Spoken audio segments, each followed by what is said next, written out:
ในน้ำมีปลาในนามีข้าวนี่แหละ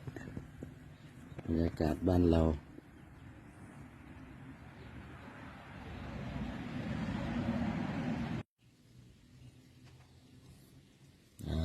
วันนี้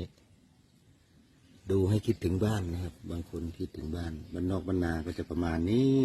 นะครับ